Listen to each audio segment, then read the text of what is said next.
Hello, and welcome back to Vox Terra, fellow Vox Terrans. And if you have not done so, please do subscribe to this channel. Give it a like. Those are two free and easy ways to help support it and push it up higher in the algorithms. Plus comment.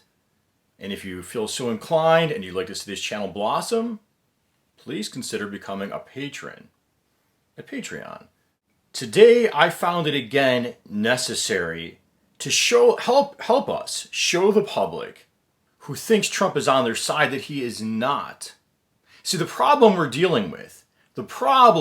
are dealing with is that even non-Trump aligned media, like media that's not Fox News or Breitbart or Rush Limbaugh or Alex Jones, even those media like CNN, MSNBC, prefer to portray Trump as just a buffoon.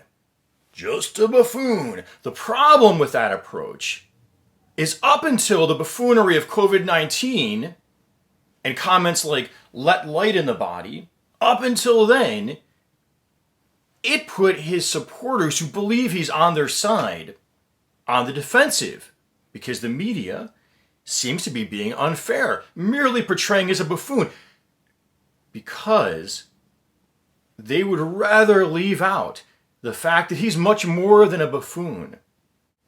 They are not comfortable showing his ties to the reckless elements of the business community, like those in petrochemicals and fossil fuels that are driving our planet and our health into the ground. Because they themselves are connected to those industries.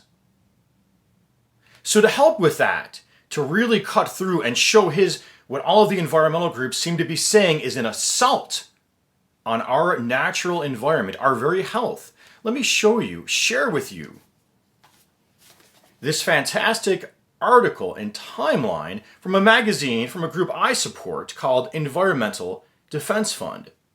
Their summer 2020 issue is called "Enough!" in large exclamation mark, enough. Citing from Environmental Defense Fund, Solutions, Volume 51, Number 3, Summer of 2020, page 8 through 9, Standing Up for Science. I'm going to review a really interesting timeline called Chronicle of Catastrophe. And it is, where they juxtapose or kind of contrast the assaults on environmental protections or regulations with the bungling of COVID-19 or the proliferation of COVID-19 in the United States. From the article, the COVID-19 pandemic virtually shut down the U.S. economy. The lights remained on at the EPA, however, and here they mean the Trump EPA, Trump-appointed EPA under Andrew Wheeler. As administrator, Andrew Wheeler took numerous harmful actions that deepen human suffering. The calendar tells the story. So here, from the calendar. January 30th, World Health Organization declares a global health emergency. February 29, Washington State reports first death in the U.S. related to COVID-19. March 17th, U.S. COVID-19 deaths reach 100.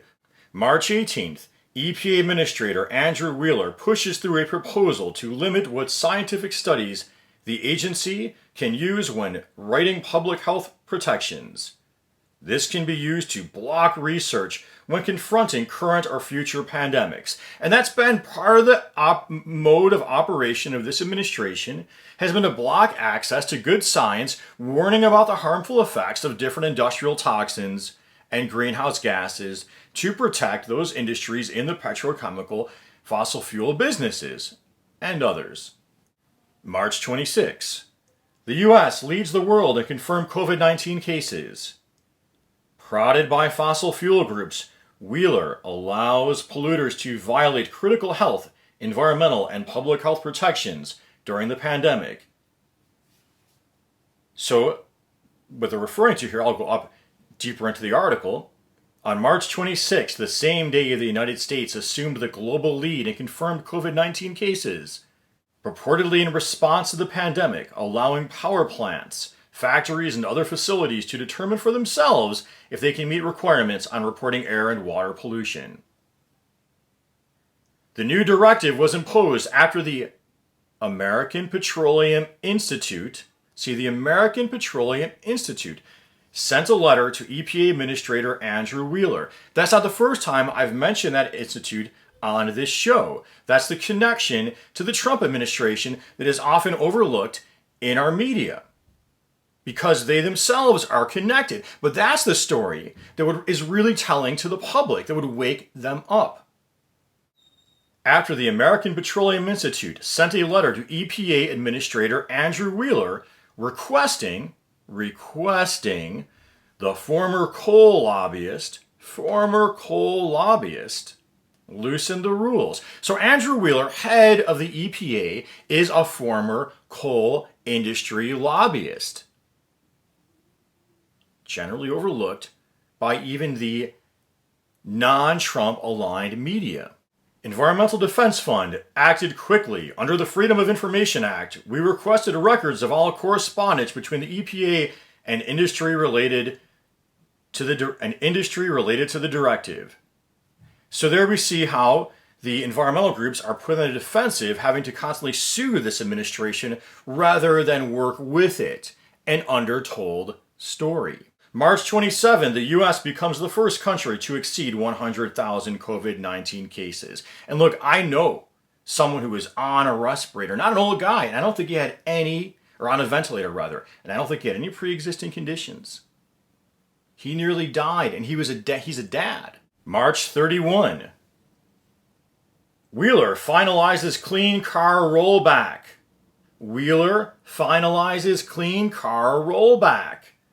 Subjecting Americans to an estimated 18,500 more premature deaths, 250,000 more asthma attacks, and 350,000 more respiratory ailments by 2050. Now that's another underreported but real important story. Look, just to keep using more fossil fuels, that's all I can see the reason for this is the Trump administration has attacked the clean car standards. And again, the environmental groups in California and other states are taking him to court, but again, it's on the defense. April 5, Harvard releases new research showing the probable link between air pollution and higher death rates from COVID-19. You see, the air pollution makes you more likely to die from COVID-19. So it's a win-win protecting our environment. April 14, the EPA opts not to strengthen the standards for particulate matter, or soot, which is responsible for an estimated 85,000 deaths each year. And I did an earlier video on all the particulate matter and the damage that causes to us from breathing in diesel and truck and auto exhaust and coal, etc. April 16, the EPA introduces its final mercury and air toxics rollback, undermining protections that prevent up to 11,000 premature deaths and 130,000 childhood asthma attacks each year. Okay? Rolling back how much mercury you're allowed to put in the air. That's not good for any of us. Little attention given to that. But that's what really affects us all. And that's what this administration has been doing throughout. The Chronicle of Catastrophe ends with, the number of documented U.S. COVID-19 cases reaches 1.7 million. U.S. death toll tops 100,000. I hope you found this video helpful, and it's worth sharing with your friends who might support Trump. If you did, please subscribe to my channel. Please click that like. Please click that notification bell. Please comment in a mannerly fashion if you disagree. Please consider being a patron at Patreon to make this channel something substantial. And until next time, peace be with you.